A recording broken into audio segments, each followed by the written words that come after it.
सभी को नमस्कार। दोस्तों, इस वीडियो में हम जानेंगे कि न्यूज़पेपर से हमें नोट्स किस प्रकार बनाने चाहिए, यूपीएससी प्री और मेंस दोनों को ध्यान में रख के। और बहुत ही शानदार तरीके से मैंने नोट्स ये बनाए। आप लोगों के लिए डेली में नोट्स बना के टेलीग्राम पे शेयर करता हूँ। हमारे जो ऑफिशियल टेलीग्राम चैनल है उसका लिंक आपको वीडियो के डिस्क्रिप्शन में मिल जाएगा। क्योंकि आजकल मैंने ये देखा है कि मेरे नाम से बहुत सारे फेक अकाउंट टेलीग्राम पे देखे गए हैं। यूट्यूब पे भी अपने जो वीडियो है फेक अकाउंट के नाम से शेयर किए जा रहे हैं। तो जो अभी अपना ये ऑफिशियल यूट्यूब चैनल है, इसी से आप जुड़े रहना। और जो भी आपको टेलीग्राम का लिंक चाहिए तो वीडियो को डिस्क्रिप्शन आप चेक करना, उसमें आपको मिल जाता है, ठीक है। तो सबसे पहले हम आज की 13 फरवरी की बात करते हैं कि आज का संडे का न्यूज़पेपर है, उसमें क्या काम की चीज़ें हम यहाँ पे रही है, ठीक है। और ये जैसे 7 दिन के नोट्स में आपको थोड़ा सा बताऊंगा, एक आइडिया दूंगा। मैं डेली द हिंदू तो नहीं पढ़ा पाऊंगा, लेकिन आपको इतना सिखा दूंगा, इतना काबिल बना दूंगा कि आप अपने सेल्फ स्टडी करके भी नोट्स बना सकते हो और इंडिपेंडेंट होकर आप न्यूज़पेपर पढ़ सकते हो। क्योंकि यार, यूपीएससी की जर्नी में याद रखना, न्यूज़पेपर आपके लिए ना सबसे बड़ा काम निभाएगा या सबसे बड़ी भूमिका निभाएगा, ठीक है। तो यहाँ पे एक संस्था है एपिडा। कैसे क्वेश्चन आते हैं आपने देखा प्री में किस प्रकार क्वेश्चन आएंगे कि एपिडा क्या है, ठीक है। और ये कौन सी संस्था है, वैधानिक संस्था है या संवैधानिक संस्था है, ऐसे करके इनका क्वेश्चन बनेगा। किस एक्ट के तहत बनी हुई है, किस मिनिस्ट्री के अंदर आती है, ठीक, इसका कार्य क्या है। तो इस तरीके से ये क्वेश्चन बन जाएगा, ठीक है। और मेंस के अंदर इसका यूज में लोगे तो कहाँ लोगे, जहाँ पे फूड प्रोसेसिंग की बात आती है वहां पे आप बताओगे कि एपिडा इस क्षेत्र में काम कर रही है और ये किसानों के लिए बहुत सारे मतलब योजनाओं से लेकर आप निर्यात की इनकी बात कर सकते हो। इसके अलावा जैसे इसमें लिखा हुआ है vocal for local to go global for आत्मनिर्भर भारत, इसमें भी आप चाहो तो मेंस के अंदर इन आइडियाज को लिख सकते हो। तो यहाँ पे जो नोट्स बने हैं एज इट इज प्री और मेंस के हिसाब से बने, बिल्कुल शॉर्ट्स में बने, एकदम आप देखोगे ना कि एक बार पढ़ते ही आपको याद आ जाएंगे। तो ऐसा आपको करना है। तो ये पहली खबर थी आज, ठीक है।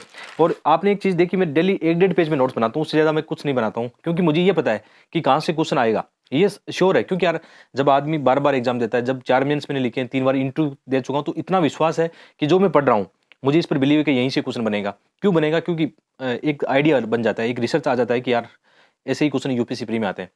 जैसे इसमें एक और आया था, क्लाइमेट चेंज का आया था, ग्लोबल वार्मिंग का क्वेश्चन आया था। उसमें बताया गया है कि कश्मीर में जो बर्फबारी होती है या जो टेम्परेचर है, उसके अंदर एक देखा गया है कि आजकल इसमें ग्लोबल वार्मिंग का प्रभाव देखा गया है, जिसके कारण जैसे दिसंबर और जनवरी में जितनी ठंड होनी चाहिए थी उतनी नहीं हो पाई है। उसको बोलते हैं कश्मीर में चिल्लई कला, ठीक है। ये इंपॉर्टेंट शब्द है, ऐसे क्वेश्चन प्री में आ जाते हैं कि चिल्लई कला क्या है। तो उसको बोलते हैं भीषण सर्दी, जो कि दिसंबर और जनवरी महीने में 40 दिन तक रहती है। और इस समय क्या होता है, जैसे डल झील का जमना, ये इसके अन्य फैक्टर हैं। इसके अलावा इसमें एक फेरेंट शब्द भी है और कांगेर भी है। तो यहाँ पे जो भी चर्चा में थी वो मैंने यहाँ पे लिख दिया है, ठीक है। एक केस स्टडी आज बहुत अच्छी है, द हिंदू न्यूज़पेपर आपने देखा होगा था। लास्ट पेज पर ये केस स्टडी है सुंदरवन की। उसमें दिखाई गई किस प्रकार सुंदरवन डूब रहा है, क्या कारण है, जलवायु परिवर्तन, विनाशकारी बाढ़, चक्रवात, मूसलाधार वर्षा, ये सब इसमें दिखाए गए हैं, ठीक है। वहां पे बहुत सारे द्वीपों की चर्चा है, जैसे गोसाबा द्वीप है, मौसुनी है, धोरमारा है या नामखाना द्वीप है। ये प्री में डायरेक्ट क्वेश्चन आ सकते हैं। और मेंस के एग्जाम में या आप इन्वायरमेंट का कोई ऐसे आए तो वहां पे एज इसको केस स्टडी इस्तेमाल करो। यहाँ पे एक फ्लो चार्ट बना दिया है, यहाँ पे इंडिया का मैप बना के दिखा दिया है कहाँ पे सुंदरवन है। तो ये कितना बेहतरीन तरीका, आप ये देखो प्री और मेंस के एग्जाम में जब क्वेश्चन ऐसे आएंगे डायरेक्ट इनडायरेक्ट आएंगे, आप कैसे इन कंटेंट को यूज में ले सकते हो। और ये ना आप बनाना सीखो, आप करना सीखो खुद से, है ना। हम कहीं भी यूट्यूब पे कोई यूट्यूब पे आप द हिंदू की क्या देखते हो, समरी देखते हो कहीं भी, है ना। आपको घंटे 2 घंटे लगते हैं, वहाँ पे जो भी पढ़ा रहे हैं वो अपने विचार बता रहे हैं आपको, ठीक है। इससे अच्छा क्यों नहीं हम पढ़ें, हम अपने विचारों को अप्लाइड करें। एक चीज़ और ध्यान में रखना, जब हम प्रयास खुद करते हैं ना वो चीज़ें हमें याद रहती है। चाहे आप इसको दोबारा भी रिवीजन नहीं करोगे, इतना आपके पास टाइम नहीं है कि आपने दोबारा नहीं पढ़ पाए हो। वैसे मेरा मानना है कि 3-4 बार पढ़ना, रिवाइज कर लेना है अपने रजिस्टर को, 3-4-5 बार 6 बार, बहुत आसानी से रिवाइज हो जाएगा। लेकिन जो चीज़ें हम हाथ से करते हैं या अपनी थिंकिंग से करते हैं ना, वो चीज़ आपको हमेशा आपके दिल में और दिमाग में बैठ जाएगी। तो ये इंपॉर्टेंट आपके लिए यहाँ पे हो जाता है। इसके अलावा एक और न्यूज़, जैसे इसमें वाइल्ड ऑरेंज ऑफ इंडिया इसके बारे में दिया गया है। तो ये कहाँ पे भारत में मेघालय, गारो, फाड़िया, वहाँ पे इसको किस नाम से जाना जाता है। ऐसा क्वेश्चन ऑलरेडी पहले प्री में आ चुका है ऑरेंज का लेकर, है ना। तो ये आसान एक यहाँ पे दिया हुआ है। तो कितनी खबरें काम की थी, 1, 2, 3 और 4 खबर। आज के पूरे द हिंदू पेपर में केवल 4 न्यूज हमारे इंपॉर्टेंट है। और भी हो सकती है लेकिन मेरी नज़र में वो नहीं थी, इसलिए मैंने मेरे हिसाब से जो नोट्स बनाए वो इतने ही बनाए, ठीक है। ऐसे ही आज के न्यूज़पेपर को जैसे मैंने बताया, वैसे ही जैसे आप 12 तारीख का न्यूज़पेपर देखोगे तो 12 तारीख का जैसे मैंने कल नोट्स आपको शेयर कर दिए, आज वाली नोट्स ऑलरेडी टेलीग्राम पे भी आपको मिल जाएंगे, ठीक है। जो भी नोट्स बता रहा हूँ वो सब मिल जाएंगे।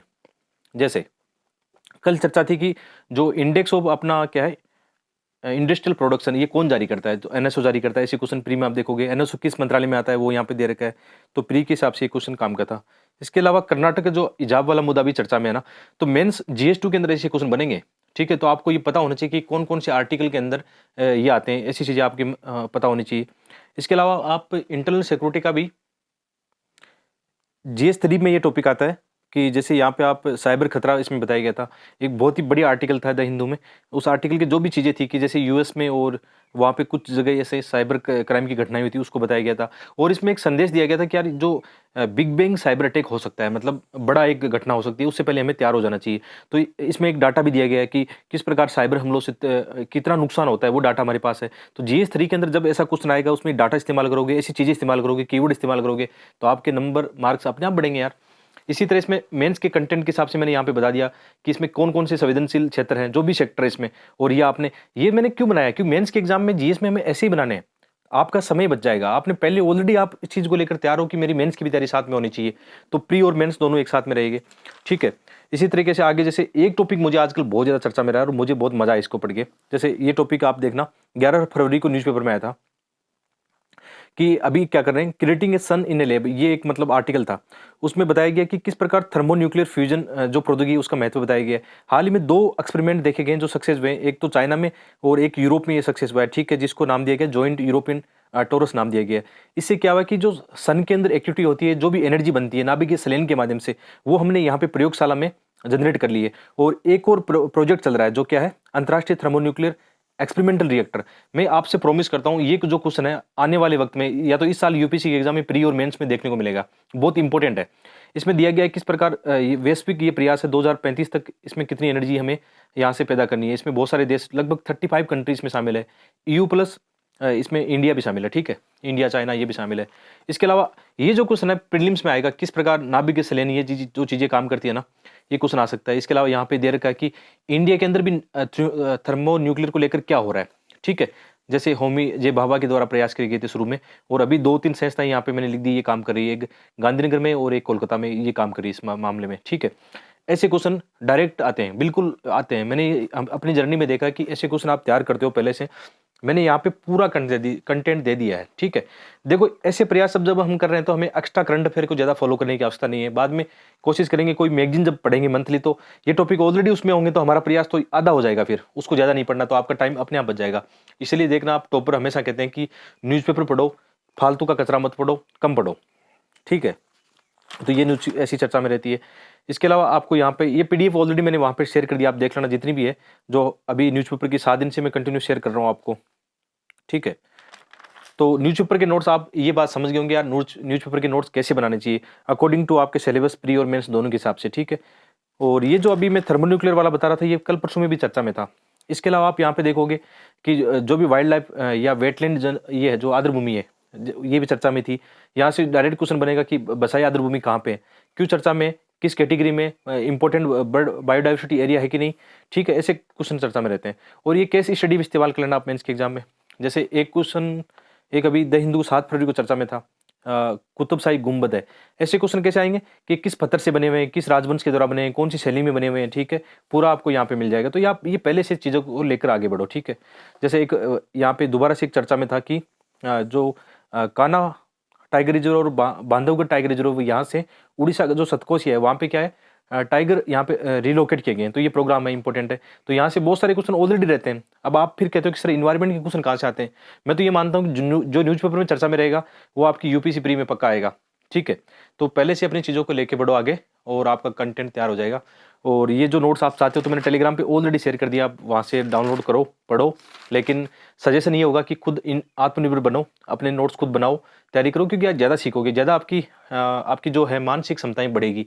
और यूपीएससी की पूरी जर्नी आपकी है, प्री मेंस और इंटरव्यू है, केवल आपकी मानसिक क्षमता का चेक है एक तरह से कि आप कितने मजबूत हो, कितने आपके विचारों में गहराई है, कितने आपके पास सॉल्यूशन के तरीके हैं। यही आपकी यूपीएससी की जर्नी का सार है। यदि आप ये चीज़ समझ गए जो अभी मैंने बोली है कि यूपीएससी में मानसिक क्षमता और मानसिक विचार क्यों इंपॉर्टेंट है प्री और मेंस में, तो एक लाइक बनता है। लाइक करो, कमेंट करके बताओ वीडियो कैसा लगा। ऐसे ही वीडियो में लेके आऊँगा। धन्यवाद।